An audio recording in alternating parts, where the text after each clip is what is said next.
over to Charlotte. Perfect. Thank you. Good morning, everyone, and thank you for joining. So I'll give a little bit of background to myself. So I am a territory channel manager at Microsoft, and I work in the SMB team within OCP, which is one commercial partner. Within my role, I focus in business applications and more specifically Power Platform. So if we can ask Kev to move to the next slide, please. Perfect. So in the current situation, digital transformation is a priority for all businesses to be able to move faster, store data safely, and work remotely. And where IT application development is focusing more on low-code and high productivity platforms. Next, please. But an essential part of these platforms is the ability to integrate existing business data. Next slide. Most app platforms only see some business data, as you can see from the orders, accounts, and forecasts. Next slide. But as you can see here, it's more interconnected. So the common data model is about connecting business data in a well-structured form that facilitates reasoning over it. But it's not just your business application data. So you've also got productivity and collaboration data from Office 365, including email, calendars, phone calls, and messaging. You've also had professional networks such as LinkedIn for contacts, connections, skills, and employment history, as well as other solutions and external data. Next slide. So at Microsoft, we're really lucky that we can bring all of these together from drawing in our existing solutions from Office 365, Dynamics 365, and Azure. Next slide. And what we've created is the Microsoft Power Platform. So this helps empower your people and elevate their talents. Microsoft combines the capabilities of the three services into a unique and powerful low-code development platform. Now, while the Power Platform has capabilities which will impress any seasoned developer, it is designed to be approachable and accessible to those in the best position to identify transformative application, those who work on the front lines of a business. Now, digital transformation means more efficient use of your data to gain insight, which facilitates more intelligent business processes and decision making. However, organizations cannot achieve this efficiency with only programmers, data scientists, and tech professionals because there are simply not enough of them. So one of the foundational goals of the Power Platform is to empower the limitless potential of citizen developers who can use its capabilities to unlock insights and develop processes that would otherwise never surface. And within the Power Platform, there are 4 solution applications. So as you can see, you've got PowerBI, and this is where you can analyze by creating dynamic visualizations from data hosted on internal and external sources. You can act with Power Apps by building low-code custom apps, and you can automate with Power Automate, handling repetitive processes through automated workflows. And you can also assist with Power Virtual Agents by helping your customers and employees to quickly have access to the information and guidance they need. These solutions all work together using data stored in the common data service, all connected by the 300+ connectors, AI builder models, and shared portals to help everyone drive business value with data, from the CEO to the frontline workers. Next slide. Going into detail, so Power Automate offers the ability to create automated workflows that run between hundreds of popular apps and services. From simple automations to advanced scenarios with branches, loops, and robotic process automation. You can trigger actions, grant approvals, and get notifications right where you work. And with the AI Builder in Power Automate, anyone creating workflows can easily integrate AI functionality that automates tasks like image classification, forms processing, prediction, and more. Next slide. Moving into more detail with Power Apps. So this is a low-code, no-code development platform. You can use it to build and deploy custom apps that help you act and meet your unique challenges. So you can build no-code apps and you can deploy across every platform with a few clicks, from web to tablet to mobile. You can also remove IT development backlogs by empowering lines of business to build their own apps. You can collaborate, so business users can immediately start to solve precise business problems, while professional developers incorporate advanced functionality. And similarly with Power Automate, you can also implement the AI Builder into your apps. Next slide. So Power BI. So this helps business analyze and visualize the vast quantities of information that's available about their customers, products, people, and operations. It allows you to make informed decisions quickly through interactive, real-time dashboards that can be viewed on any device. And you can reduce the amount of time spent wrangling data and spend more time getting answers with AI-driven insights, removing the complexity of managing multiple analytic solutions with a single unified platform that gives every employee access to insights. Next slide. So Power Virtual Agents enables you to use AI-based automation to engage conversationally and assist your customers and employees. You can empower everyone to easily create powerful chatbots using a guided no-code graphical interface. And you can engage with customers and employees conversationally. You can point Power Virtual Agents to your website, and our AI will automatically build topics to get started with. And with all of this, it can connect to your back-end systems using hundreds of connectors that come with Power Platform. Next slide. Most importantly, though, is the Common Data Service. This lets users securely store and manage data from a wide range of sources. And then this data can be used in multiple business applications. The Common Data Service is the common currency that enables the components of Power Platform to work together. It's the foundation that enables the consolidation, sharing, and manipulation of data. Next slide. Now, you may be asking, why is this so important? Well, companies want to do more with their data. 70% of organizations believe their data is not used to its fullest extent. Next slide. And Power BI can help modernize analytics in 3 ways. Next. So first, it can unify self-service. So it can reduce cost, complexity, and challenges of multiple analytic systems. So you can grow and evolve with a scalable and secure platform. You can also utilize enterprise BI tools such as SSRS, which is the SQL Server Reporting Services, for anyone who doesn't know. This helps support the creation, management, and delivery of both traditional paper and interactive web-based reports. You can also utilize SSAS, which is the SQL Server Analyst Service. This is Microsoft's online analytical data engine used in decision support and business analytics. And it provides analytical data for business reports and client applications such as Power BI. And you can also protect your data inside and outside of Power BI. I thought I'd give you a quick example. So with Power BI, you can also get behavioral insights. These can help you to address inefficiencies, grow skills, and coordinate your network. It does this through using workplace analytics in Office 365. It's where you can get insights on employee behaviors that impact business outcomes, such as meeting overload, which can happen more frequently when you're working from home. So from this, you can drive change and address how can the employee get their work done. So think about how much extra work your organization could get by giving every employee 4 hours of their time back every week. The productivity gains add up quickly. Secondly, so next please. You can use AI to get insights faster. So data is everywhere now, but the average employee typically struggles to manage and interpret it. And this is where AI can help. It augments the average employee's analytical skills. So you can make immediate sense of unstructured data like images and text. You can ask questions using natural language or company jargon. You can discover hidden insights and understand what your KPIs. And you can accelerate time to insight with shareable machine learning models. And going back to the early example, AI doesn't just have to be used for business data. It can be used to help employees make better decisions about how they get their work done, from running faster meetings to focusing more on core priorities. And next. So the third point is that anyone can access and analyze at any time. So the starting point for building a data-driven culture is establishing a single source of truth. We make this easy with Power BI because due to it being a modern business intelligent cloud service that connects to all of your data, wherever it lives, in the cloud or on premises, Microsoft or non-Microsoft, it delivers insights to you in any way, anywhere, from mobile to web, as well as embedded in apps, both first party and third party.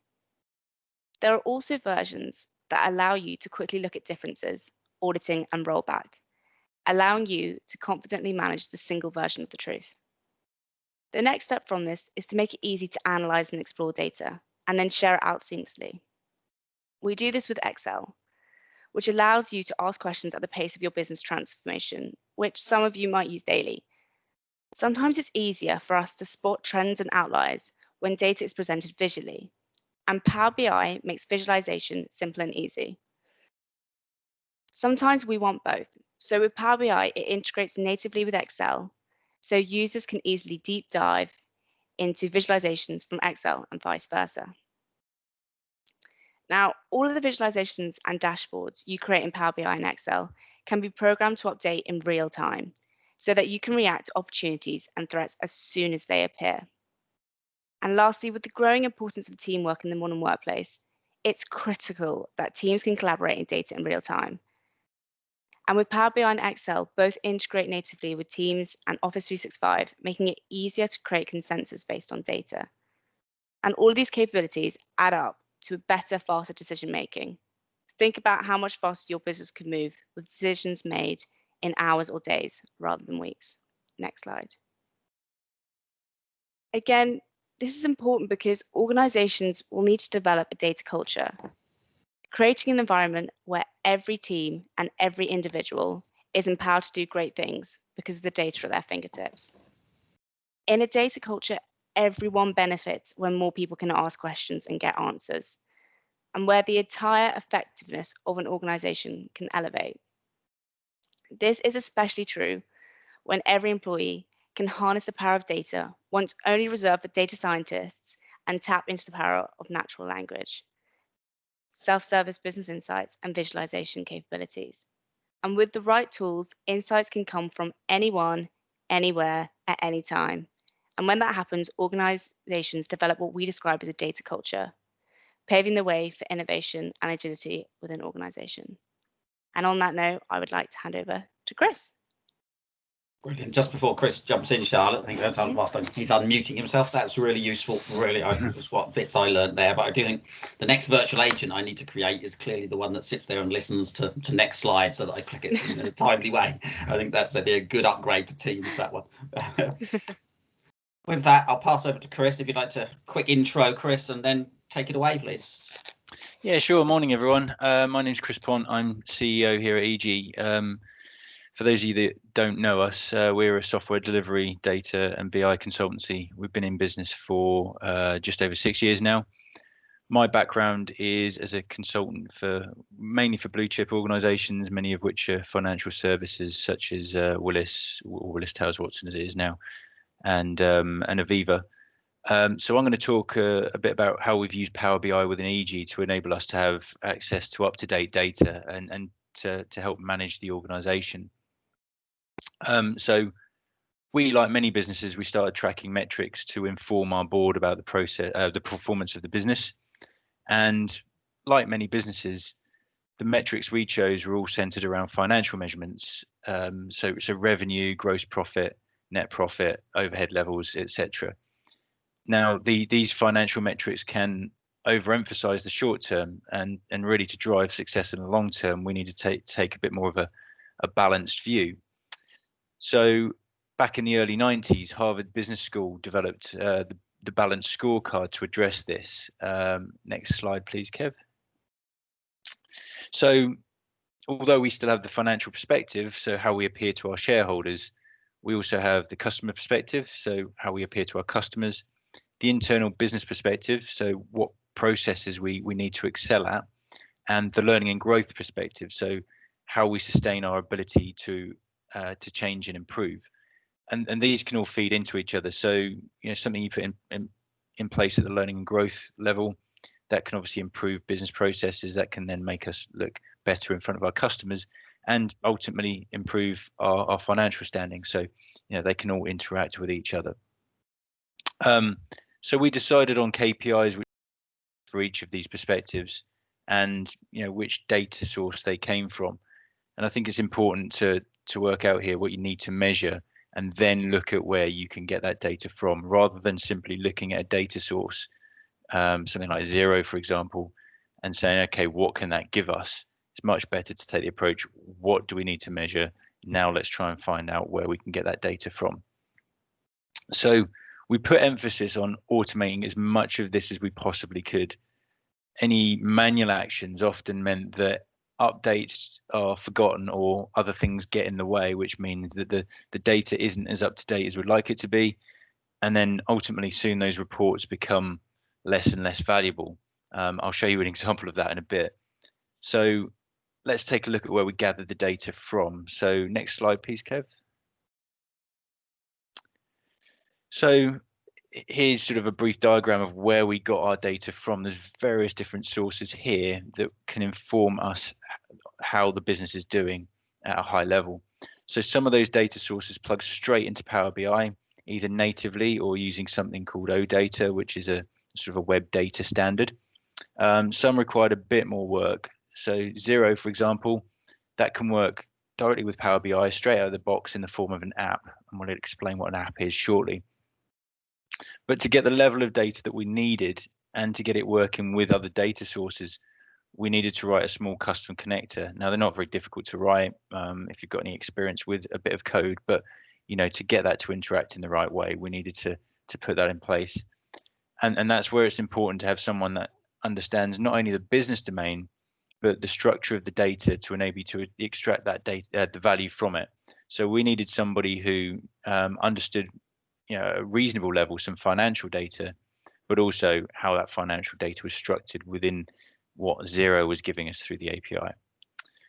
Other data sources, they were only point in time. So things like Workflow Max, that would only tell you what the standing was at the current point in time. It didn't give us a history that we needed to be able to plot things. So to be able to show that history and track data month by month, we needed to use Power Automate, which Charlotte touched on earlier. That enabled us to just put in a schedule to call that API every day, get the data, and basically warehouse it in a data lake. And that meant that Power BI could then do the heavy lifting, analyze that data over time, and plot where things had been previously. So Workflow Max, for example, is our work management tool. We could see any variation in effort levels over the month, not the month. So I'll briefly touch on the sort of data that we were looking at. Zero, which some of you might be familiar with, that's some accounting software that would give us things like trial balance, account categories, invoice values, etc. Microsoft Forms, which is a really useful tool, enables us to survey customers, survey our employees. You may even receive a workshop feedback request after this webinar. We can pull out individual surveys and individual questions. So if we have a question that says, would you recommend EG, for example, we can pull that question score and plot that on our management dashboards. WordPress, we were pulling out a number of blog posts that have been posted. That was a useful metric for things like thought leadership, which we were pushing at the learning and growth level. Azure DevOps, which is a specialist dev tool. That's something that tracks our development progress for our projects, and that enabled us to plot how many features or epics we'd completed and the velocity that our development team was achieving. For anything else, we can use Microsoft Excel. So I did touch on a warning there that these sort of things need updating manually, but there are some things that we can't automate. Things like the number of training courses attended, number of press articles that have been published, for example. That might be something that we can pull out via a Google alert, for example. But anything like that, we can simply put in an Excel spreadsheet, store that in OneDrive, and Power BI can then pull that data out. As I said, though, that needs to be manually updated, so we have to remember to update that data. We've then got things like Workflow Max, which plots all of our project work. It manages our staff timesheets, and it can work out project margins. So that plots all of that sort of stuff. Office Vibe is our employee engagement tool. So our employees are sent a short survey once a week, only 3 or 4 questions, but that gradually builds a picture over time of how satisfied our staff are, their relationship with their managers, with their colleagues, plots things like well-being, so we can then pull out those metrics into some dashboards. And finally, Dynamics 365, again, that's something that Charlotte touched on earlier. We're plotting our opportunities, our leads. We can look at what's what's been closed, what's been won.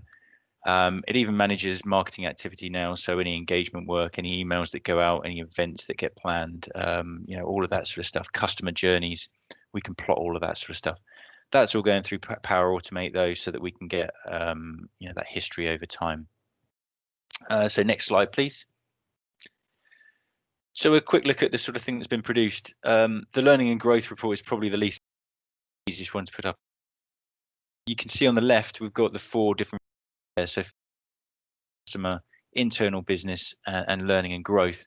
They are the 4 different perspectives. So our directors can easily click between those different tabs and get those different views on the business. And then the main body of the report itself, we've got data from various sources there. So from Office Vibe, we've got the alignment with vision and mission. So that's an overall score for our operations team to how well they believe they're aligned with the company vision and mission. We've got WordPress, so the number of blog posts that we are posting over different months, and one that is posted in Microsoft Excel, the number of partner MCPs that we have associated with the business for Microsoft. So the number of MCPs, number of people who are qualified professionals who are linked with our organization. And you can see that warning there. We've jumped from July to September, so somebody forgot to update that Excel spreadsheet in August. The other interesting one here is the Office Vibe report, the top left one. I mean, we can see that going out of March, as the UK went into lockdown, our staff very clearly felt that they were less aligned with our vision and mission, so that dropped off. So we obviously noticed that at board level, and we put things in place to improve that score and get it back up. So it's an example of how you can keep track of this sort of thing, see what's going wrong, and put changes into the business to improve that. So the next steps for us really are to start putting bounds around that data to highlight where the values are unacceptable. So a minimum value, and start flagging that, color the charts in different colors, and put out warnings so that we can see very clearly when things are starting to go in the wrong direction. Okay, so I think next we're going to talk a bit about some of the Power BI buzzwords and what some of these different words that we've been using actually mean. So there's a lot of buzzwords associated with Power BI. I thought it'd be useful to run through them, demystify the language a bit. So if we have a look at visualizations first, Charlotte, can you talk us through what we mean by the term visualizations? Yeah, of course. So it's what you can see here on the right hand side, and also what Chris, you kindly showed up with the Power BI dashboard. So this is how Power BI allows you to easily visualize your data. So it can be through graphs and pie charts, as you can see on the right hand side. And it just allows you to quickly see what's happening with your data, where you need to improve on it, where you're obviously exceeding. And as Chris mentioned, you can also color change it. So if you've got minimum and maximum values, you can also point that out. So everyone is interested in seeing the graphs and charts that I've just previously mentioned. But I guess the first step is looking at data sets. Chris, can you explain what we mean by this and why it's so important to understand where all of your data sets are before embarking on building reports? Yeah, sure. Yeah, excellent. Next slide, thanks. So a data set is the data that we use to produce a report or a dashboard. So it's pulled from a data source, something like SQL Server, for example. We can connect to Microsoft Azure SQL up in the cloud. We can also connect to SQL Server on premise and pull that data up into the Power BI service via a gateway. But it can also be things like Xero, which I spoke about earlier, Microsoft Excel, and we can manipulate that data to get it in a form that we can easily report from. So if a piece of data is text, for example, and that's a date, we can convert that into a date so that we can order and filter by that easily. So we can get that data into some sort of form that we can easily pull into visualizations and reports. If it's a number, for example, we can convert that into a decimal, and we can put rounding rules in place, etc. Perfect. And Chris, your team build reports and dashboards for your clients. Perhaps you could talk through what the difference is between the two and how they're used. Yeah, sure. So a dashboard is really, it's a view the size of a screen, and it's meant to display management KPIs, so you can easily take that top level view of the data. A report is a multi-page view, and it's designed to dig into the data for management analysis and to filter and slice the data, so you can do a bit more with a report than you can with a dashboard. And reports can be subscribed to, so every time that report is produced, it can be emailed out to anyone who's interested. Within Power BI, you can click this subscribe link and put in your email address, and every time that report is generated, you get a new copy of that in your inbox. And dashboards, they're not available on Power BI desktop. There's a desktop version of Power BI, and there's a in-cloud service version of Power BI. The dashboard version is a bit more limited in that way. And then we're all familiar with the term app, but Charlotte, what does that mean in the context of Power BI? I did touch on that earlier with the mention of Zero, and I know there's a Zero app. What does that mean in the context of Power BI? Yeah, sure. So apps, this is where it's a collection of the dashboards and the reports that you've created. And actually with apps, it's where Power BI designers have actually created it. And so you can access this and you can see reports that are linked together and dashboards that are all quite similar. So as you can see on the right-hand side, these are just some examples of what these could look like. And Chris, you spoke before about how you use Power BI with EG. Can you also talk us through the type of work you've done with Power BI for your customers? Yeah, sure. I think we've got next slide. Kev, excellent, thank you. So the first example really is Ipswich Building Society. And this organisation's roots go right the way back to 1849, and they're now the 20th largest building society in the UK. So they're in the middle of a fairly significant digital transformation project at the moment. And one of the first things they wanted to do was put in place a replacement for some of those more manual management information reports that they were producing and dealing with on a daily basis. And much of this was done with our good old friend Microsoft Excel.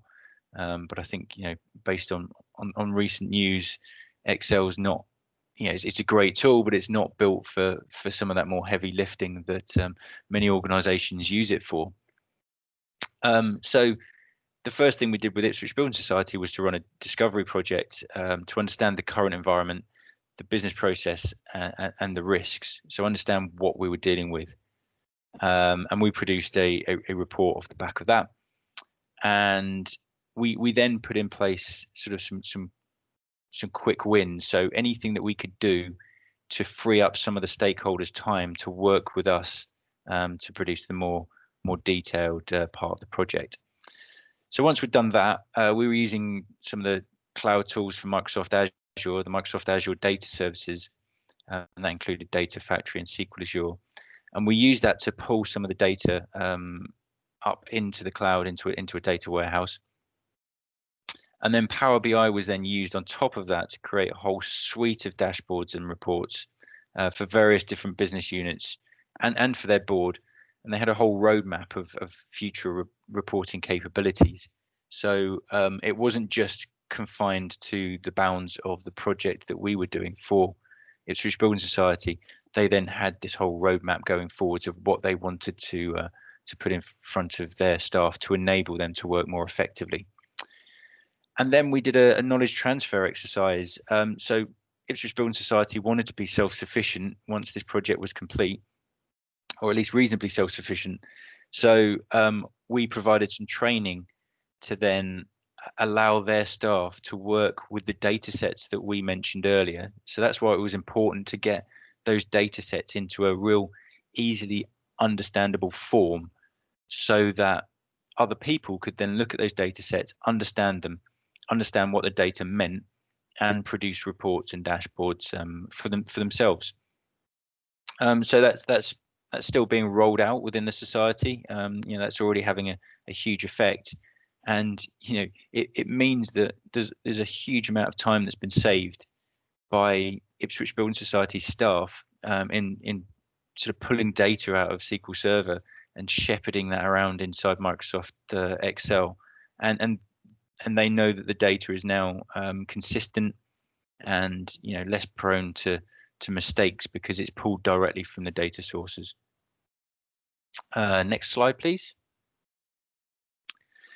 So the next example is a really interesting one, actually. It's a company called Blackstone, and these guys were founded back in 1890. We seem to be landed with some pretty old companies here, and they manufacture the world's most advanced prosthetic technology. So they had investment from a private equity firm, CBPE Capital, and that was back in 2018. And like many private equity firms, they wanted to make changes to management and process. Typical of private equity firms, they want to make these big sweeping changes, but they wanted to take note of where they currently were to manage the impact of those changes. So there were some interesting challenges with this one. Blackstone are a global company, and so with that, there's a vast pool of SMEs, subject matter experts, systems departments, and geographies to contend with, even time zones. So we had some interesting timed meetings to roll this project out. But originally that meant that a consolidated management view was pretty difficult to produce. But we worked with the stakeholders. We defined the scope, data availability, the processes, and the systems that we were working with. Made sure that our staff understood where the data was coming from, and pulled that all together again into a data warehouse using the Microsoft Azure data services. We're now producing some pretty impressive dashboards and reports using Microsoft PowerBI, and that data is up to the minute. And it's produced some really interesting insights actually into how Blackstone were managing their inventory, managing their stock, where sales were more effective. Again, it's a global company, so it's interesting to look at the different territories all across the globe and see exactly how those teams were performing and where Blackstone then needed to focus their efforts to improve those departments. It was pulling data from a whole variety of sources. So Salesforce, many of you might be familiar with, but also they had a big ERP system called SiteLight. And again, you can't get away from it. As with any organization, there are Excel spreadsheets everywhere, some more useful than others. So it was a case of getting those spreadsheets in a consistent form, stored in a consistent place, and then pulling that data into the reports. So yeah, as I said, it's had some real interesting effects on Blackstone as a business. It's really helped the private equity firm to see exactly where they stand, and how they can then manage those sweeping changes to the organization going forward, and how they can manage that risk. So that's all from me, Kev. Brilliant. Thank you, Chris. That's really useful. I think it's obviously also testament to the power of teams and collaboration tools in general, and that we're using now. In that Blackstone, it's interesting. Obviously, it's a customer we've never met. We've done, yes, they're global, but even their local UK people are key stakeholders, those paying the bills. We've now never met them, but this project has gone through various phases: a happy customer, successful delivery, reference, etc., that comes from that. And it shows how everyone has embraced, not necessarily just due to COVID, but obviously that's accelerated the acceptance of it in terms of these tools, and being able to work with organizations like ourselves, working with a global customer like Blackstone 100% remotely and have never met. Though I do look forward to meeting them once we are allowed. Okay, so what we're going to do now is turn it over to questions. That was brilliant. Thank you, Chris, and thank you, Charlotte. We're going to put you on the spot now. If there's any questions to come from the floor, if you've got a question, just either drop it in the chat if you would prefer, or of course just unmute yourself up in the top right-hand corner and interject and dive in. Whilst everyone's thinking their most difficult questions to pose, don't forget you'll be getting a email shortly with a feedback survey. And of course, you can all appreciate the technology now behind that feedback survey and how we process that straight into the system and make sure that everyone's able to access and view of that feedback so we can improve. There'll also be a recording emailed out in a couple of days as well to you all. And then also, don't forget that it was mentioned around Ipswich Building Society, a previous webinar and that we did with Ipswich Building Society, is available already because we ran that a couple of months ago, and there's also a case study on our website as well if you'd like to look at that. Contact us if you need the introduction to Power BI workshop. So it's no charge, several slots that we'll do. Just drop us an email, either sales@ijyi.com or from the invite and contact you've had for today. And with that, I can see I've got one hand up. If you'd like to go ahead, unmute yourself and dive in. Yeah, thanks very much. My name's Connell. Hi. I did want to pick up on the Ipswich case study. Chris, you really pushed the point there that self-sufficiency was a requirement from the company. They wanted to be able to do this stuff themselves, and you've given them Data Factory and Azure SQL. So my company, SSE Renewables, are going through a very similar transformation, and these are the tools we've identified that we want to be able to do it ourselves.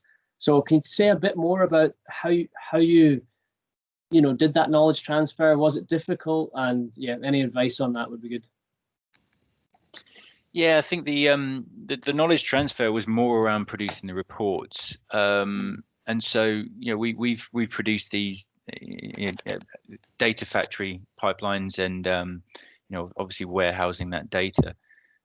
So that's a bit more difficult. I think there was a certain amount of training involved in sort of adding additional fields and things like that. But it was mainly centered around producing the reports and the dashboards. So it is a bit more of a specialist skill set.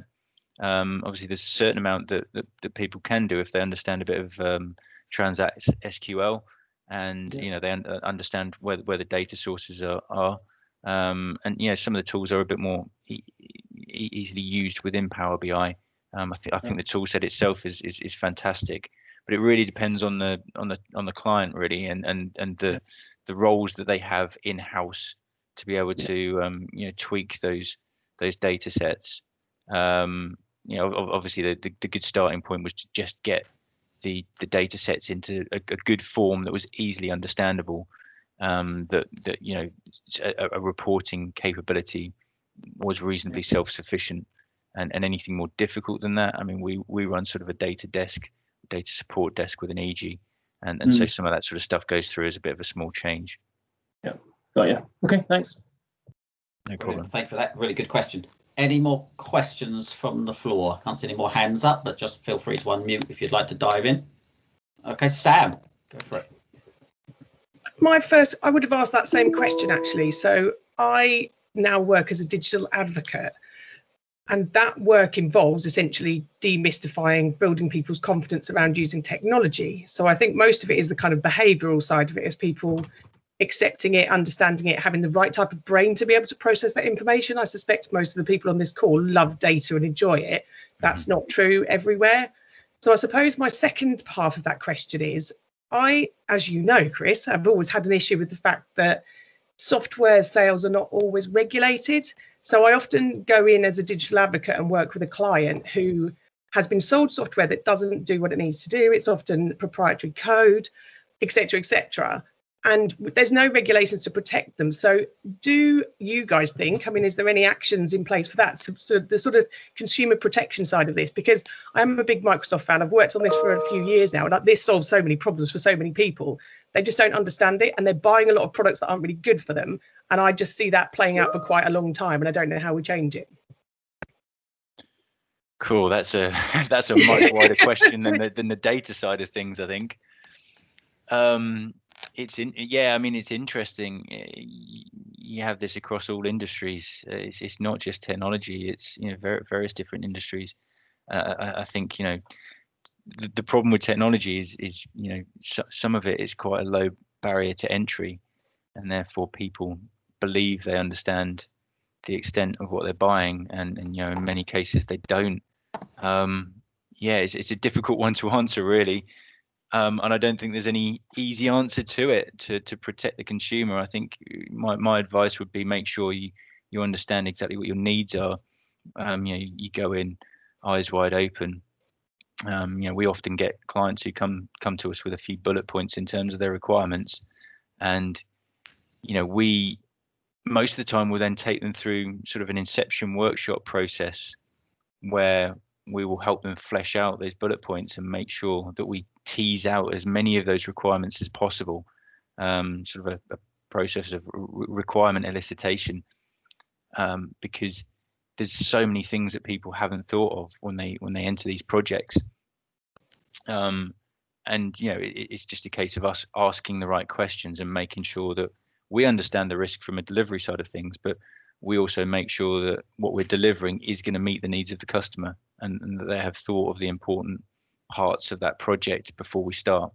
And that's why our inception workshops are really useful, because it gets all that sort of stuff out of the way up front.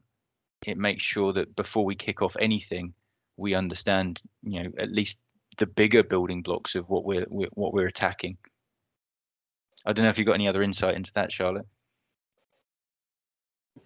I guess it is a very hard question. I think I can kind of say from a Microsoft point of view, it's quite similar to Chris's. I think it's, as Chris mentioned, there's loads of different softwares out there, and I guess especially now with more and more low code, no code platforms coming out, I guess it's hard sometimes. I guess customers could be sold technologies that wouldn't really help them, and I guess in terms from a customer point of view, it'd be checking with whoever sold them, or the partner that they're going to get the software from, is obviously just checking with them, are they getting everything that they want to get out of the system, and what I guess just making sure they kind of know what they're getting, and make sure from the partner that they're really addressing what the customer needs. I'm not sure if that helps answer your question or not, It Sam. kind of does. I suppose my second part of the question is,